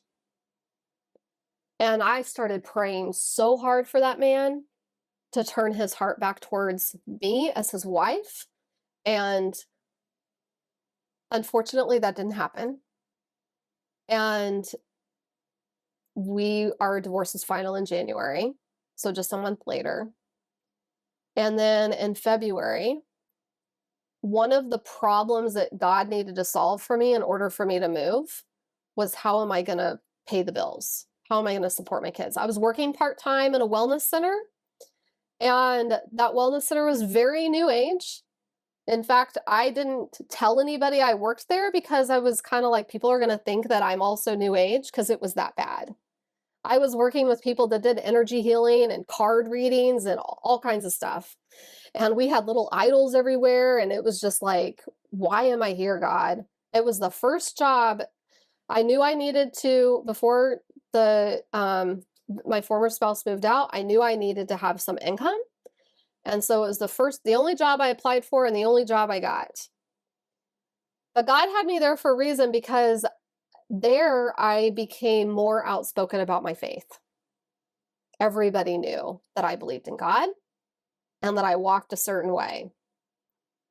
And the funny thing about the New Age community is they're really accepting of pretty much everything. And so they were very accepting of this, which is not normal in most situations. And working there, I would hear people talk about God in a different sense. And then one time I remember sitting there talking to someone, and they mentioned something about what God was doing in their life. And so to hear them refer to God versus like the universe or the divine or her even was just like, wow. And I remember I was busy working, and I just stopped what I was doing and I just paid attention. But yeah, so in February, I was doing some work, and I helped manage the business. So I was very involved in everything about the business. My boss had came to me and he said, I had a vision that you worked remotely. And I still get chills when I think about it, because I'm like, this person who isn't like-minded like I am had a vision that I'm working remotely. And I was just like, oh God, you are doing something. And I remember the first thing I thought was Dainu. And it was funny, because it made the whole time, like when I heard God say, you're going to move here and it's going to be by Sukkot, I thought, was that me wanting to do that? Is that my own thoughts? But when that happened, I immediately knew, no, God was saying this is going to happen. And I got real excited because it was the first time in my life that I felt like I mattered to him. So all those years, I'm like, God, show me that I matter by doing X, Y, and Z. Like I would put a box around what I thought I needed God to show me that I mattered. But he had to show me something different, and he couldn't have shown me that while I was still married. So when people ask me about divorce, like, I don't know what the right or wrong answer is. All I know is this is what happened as a result, and that's a blessing. So yes, something good came out of it. So you feel like you were walking in the will of God, basically. You saw all these signs. You knew you needed to move there. All that was yes, yes, yes. And yeah, that's interesting, man. It's so wild. Yeah, so, if you know anything about, custody plans and all that kind of stuff, like I couldn't just move. I had to get permission to move. And I was so naive when it came to that. I just thought, oh, he'll just let us. But you know what? God has the right timing in mind, because the way that even worked out, it did take a couple of months. And there was some times I was like, this isn't going to happen. But I kept thinking, if God wants this to happen, it's going to happen. Because I couldn't just move with my kids. I had to have an agreement in place that allowed for that to happen. And then it did.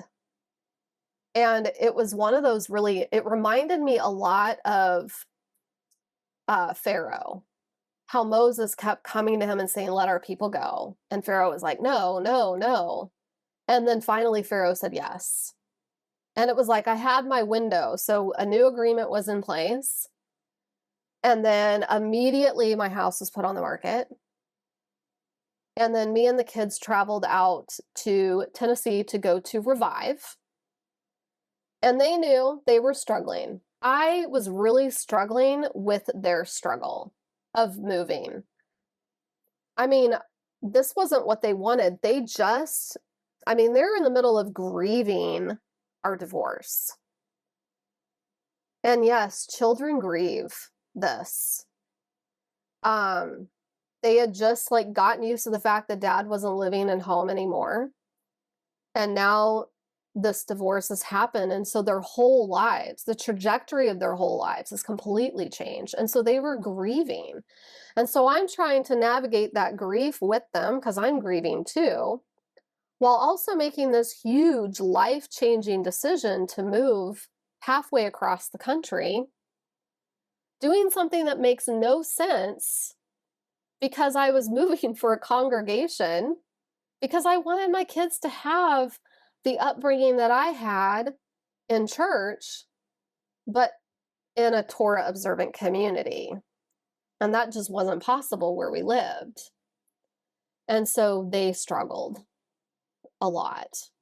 And I still, to this day, I feel awful. We talk about it every once in a while, but they know that I was following God and that I had to make that tough decision. And they're very grateful for it. So yeah. Because now they have that whole community that you had envisioned. They do. And the house sold really quickly. And so we loaded up a moving truck, and all the provision that I needed to move, because moving is not cheap, especially when you have to move a whole house that far. God provided all the money that was needed. He made a way. The thing is, it wasn't hard. A lot of people go through this and it's like every problem happens.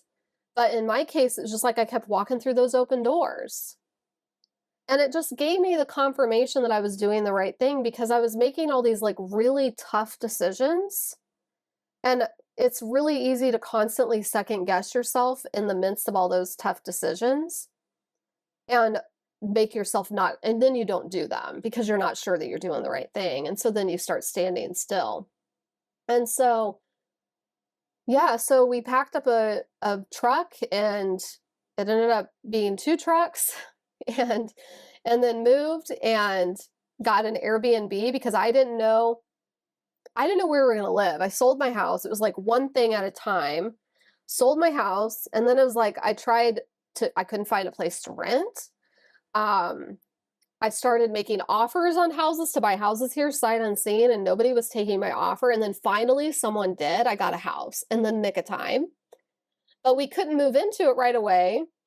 So we had to get an Airbnb here in Tennessee for a while. And then we moved into our house 3 days before Sukkot. So Wow, so you if made that's it. not God, I don't know what is, because that was just, I remember I was really sick, actually. I think it was just the stress of all the things happening, because here at Jacob's tent, Sukkot is done away and we go camping. And so all that prep to get there, I was just really sick. And I remember sitting there and I go, oh my gosh, we moved into our house right before Sukkot, like it happened. Wow. And so I Wow. spent that Sukkot at Jacob's tent feeling a mixture of gratitude and really deep grief, because we were doing this new big thing that I'm like, he should be here. He should be in this moment, getting to experience this amazing thing that God has done for us. And I shouldn't be sitting here with an empty chair next to me on my first Sukkot post-divorce. And so I was experiencing all this grief, and I remember they did this incredible thing. They did like a couples marriage night, and they basically let everybody do like vow renewals, and anybody could come and watch.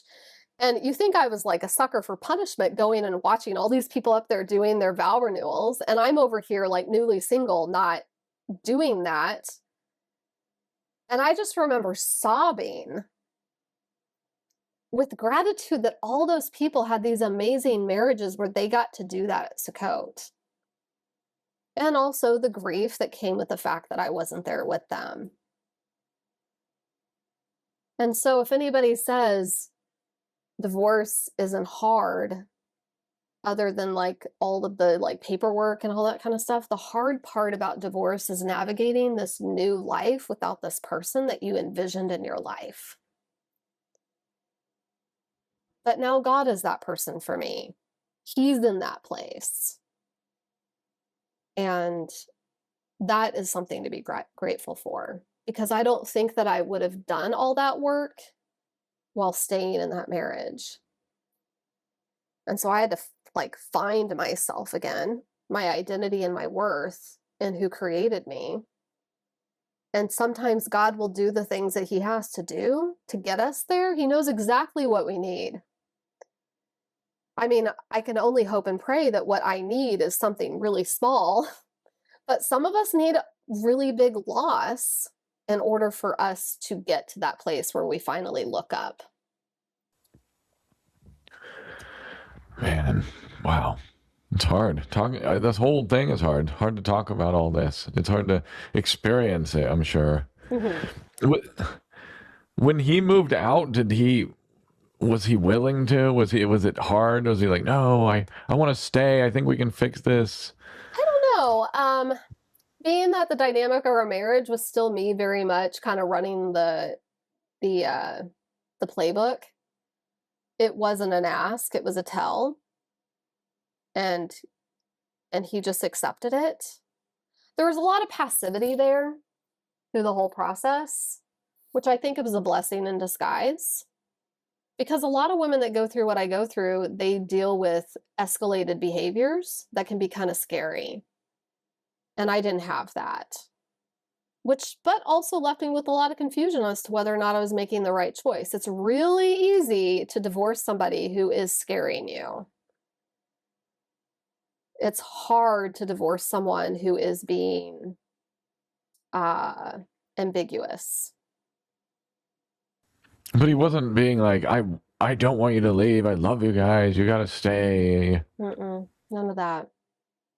Acceptance, maybe. So, but I can't really speak to what was going on for him, just from what I was seeing on my side. But you felt like he was choosing this the pixels over his marriage. Is this what this comes down to? I mean, did you feel like this? Like he wouldn't? I really don't know. At that point in time, I think there might have been some sobriety. So I'm not really sure what was going on. A lot of times I think people will reject their loved ones to protect themselves from rejection. So that might have been what was going on, but I'm not really sure. We've actually never had a conversation about it.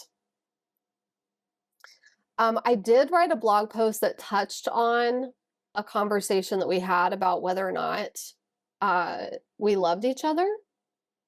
And, you know, people can read that on my website. That blog post is called I Matter.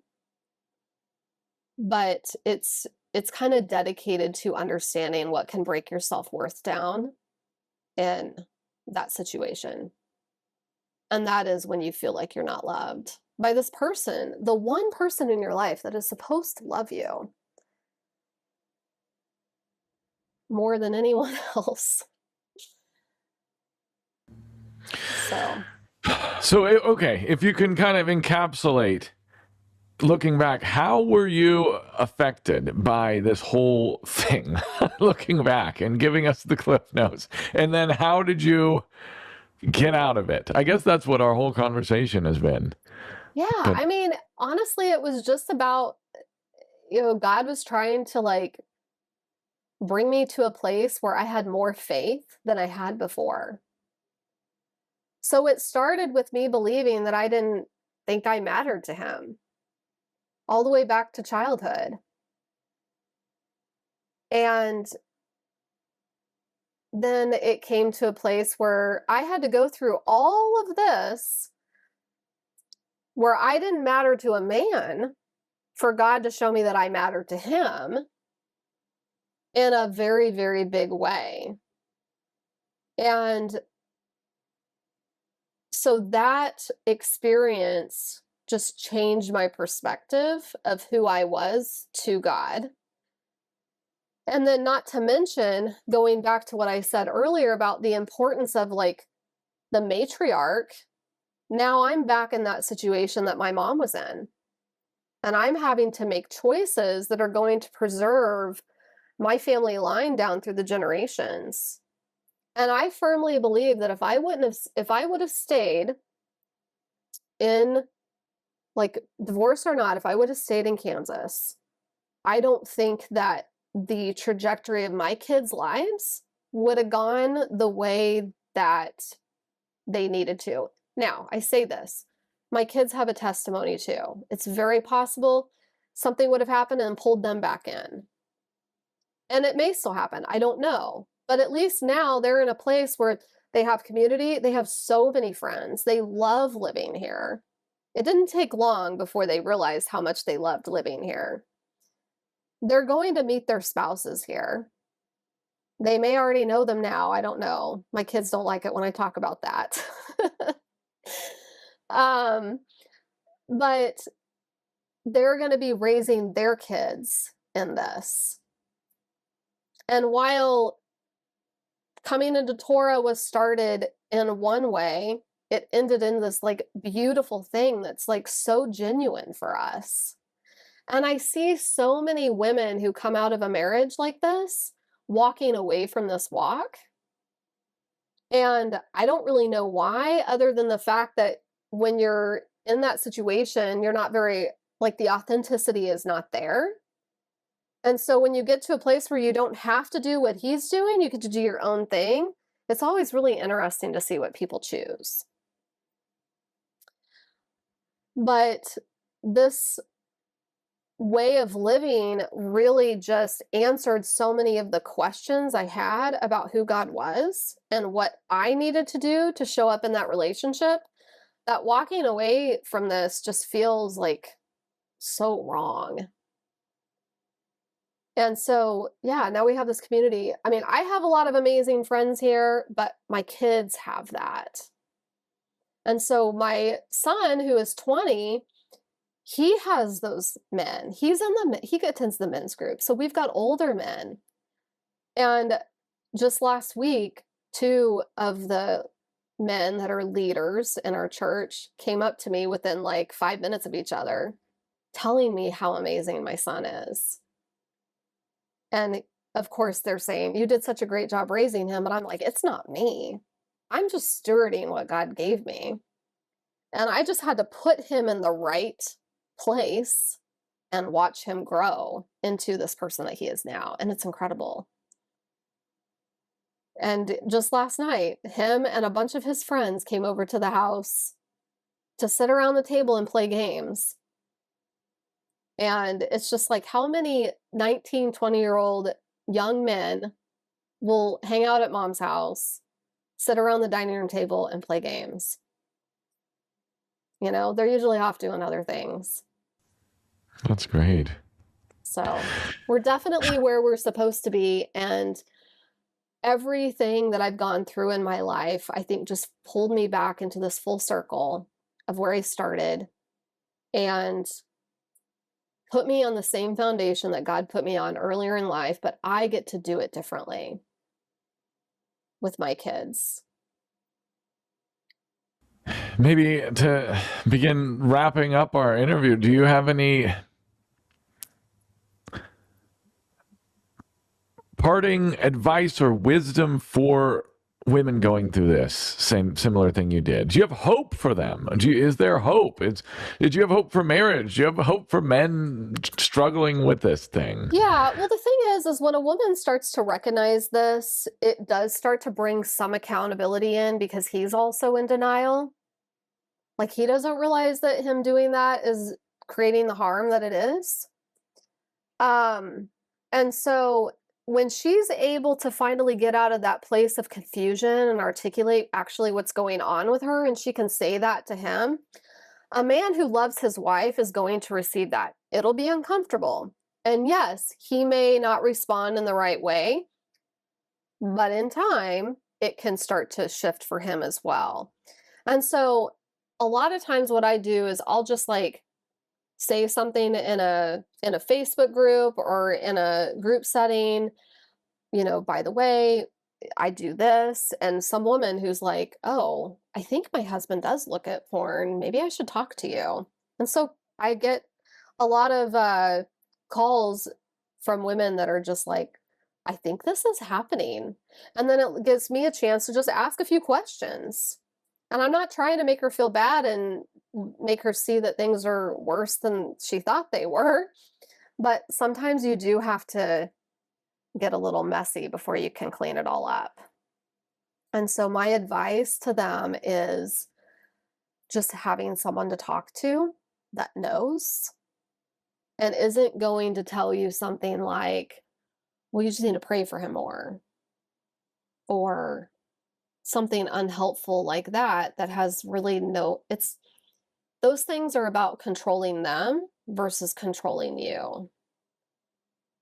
And we can only do things for ourselves. Yes, we can absolutely pray for our husband, but we also need to be praying for ourselves and for God to reveal the things in us that we need to work on.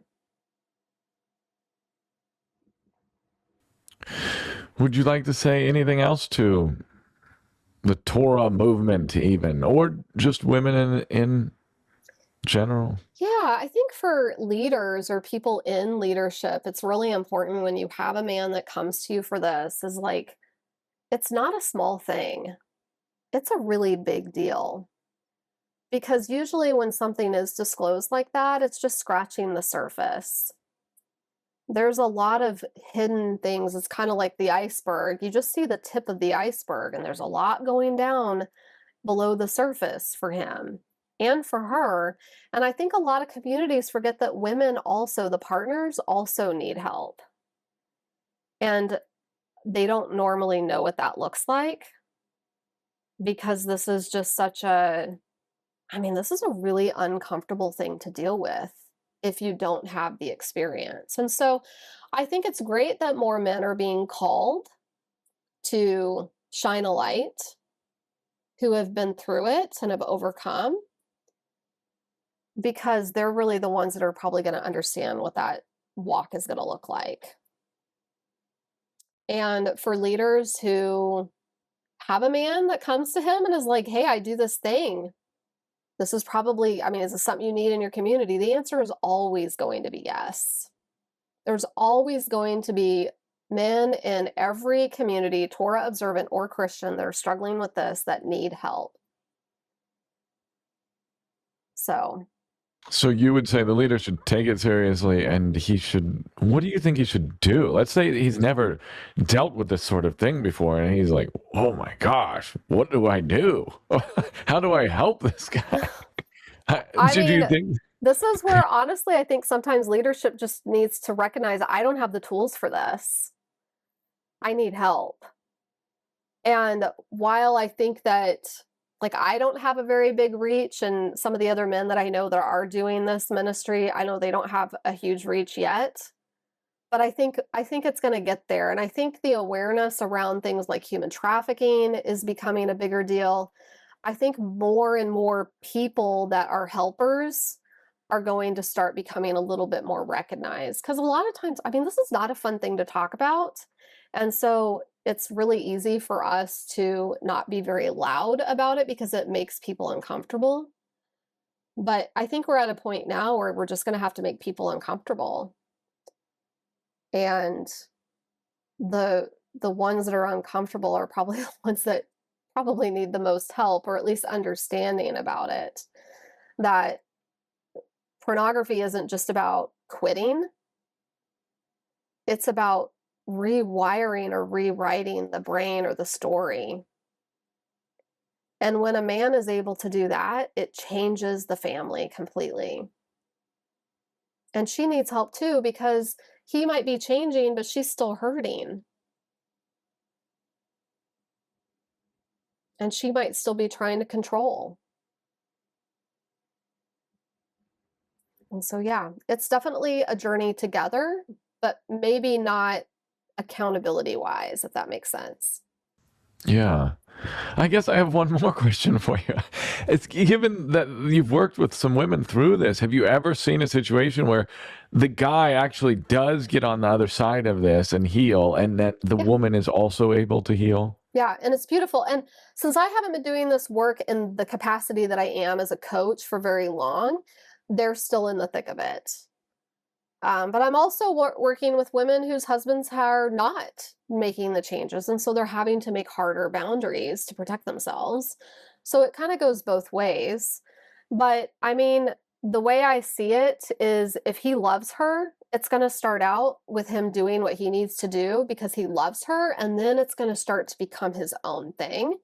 And he's doing it for himself and because he wants to be closer to God. And when a man is working to be closer to God, it's only going to make his marriage better if she's also trying to be closer to God. So you try and make sure that she's coming from the right perspective, like the biblical, and Yeah. you helping guide that. Yeah, And I you're would. able to help her avoid those pitfalls or whatever, or the natural reactions that it seems like would happen. Well, kind of. I mean, I let them make their own mistakes. I don't like try to avoid that. But I talk to them about like, well, how did that feel for you? Like, would you do that again? Or, whatever. It could have been, I mean, it could be boundary breaks for her. That's what I see the most, where she set a boundary and then she breaks it. And then it creates this confusion where he thinks everything's okay and she's all confused because things are not okay. So I probably see that more than anything. But just coming along and supporting her, it's not my job to tell anybody what to do. All I can do is guide them to where they want to go. And so that's what I do. And so the programming that I do, we focus a lot on safety and stabilization. And once she feels like she is stable, she's emotionally regulated, she's in charge, like her emotions are not running things for her, then we start working on, like, we call it meaning making and the grief process. And then we work on restoration, and restoration can look like marriage restoration, or it could look like not. It could be restoration with your relationship with God. I mean, it just looks very different for everybody. And then hopefully he's also working through his recovery of his own boundaries that he's set in place. And so while I don't work with men, I can at least help women understand what she should be experiencing from him versus, oh, he's still doing that behavior and it's 6 months later, let's get curious about that. Okay. Where can people find you if they, let's say they want to talk to you, they're in this situation and Yeah. My website is helpingherrise.com, and I also have a community that's outside of social media for privacy and protection. And we actually do live group sessions on Thursday nights, and we work through topical stuff. Lately, we've been talking a lot about therapeutic separation because that's where some of the women are at right now. We have women in there that are just discovered something, or they're in the process of recovery, or they're also divorced. We have some of them, and they're just working on, going back to the beginning and just making sure that they're not holding on to stuff either. But yeah, my website, Helping Her Rise, and anybody could book a call with me if they're curious about their situation. I give them a chance to tell me their story and come into the group if they want to. And all of my programming will be in there available. My program my 12-session program, Daily Habits That Heal, is in there, which is what I did early on that helped me create a lot of stabilization for myself through the process. And everything is God-centered. I just feel like there's just no way to get to that place of healing without the Heavenly Father. well, is there anything else you'd like to add at all? Just that sometimes things are just really messy, and that's okay. It doesn't mean that it's not from God. And just to trust He has you on a process and don't be afraid to walk it. Whatever that might look like. Well, thank you for telling us your story. Thank you so much. Yeah, thank you for having me. This is my pleasure. This podcast is also sponsored by the Life Network, or TLN, as I like to call it. You can check out what we're doing there at watchthelife.com. We're making a matchmaking show that hooks up Torah-observant singles so that they can have a family. We're touring Torah-observant homesteads so that you homesteaders can learn the best practices from the best people that we can find. We're hosting a women's talk show where Katie discusses common Torah problems, joys, issues, trials, tribulations, all on camera, all for your benefit. And we have more stuff coming. So if you want to find out more about that, go to watchthelife.com and join us, baby. We're revolutionizing entertainment, and we're doing it in a biblically clean way. This is Netflix for Torah. Go to watchthelife.com.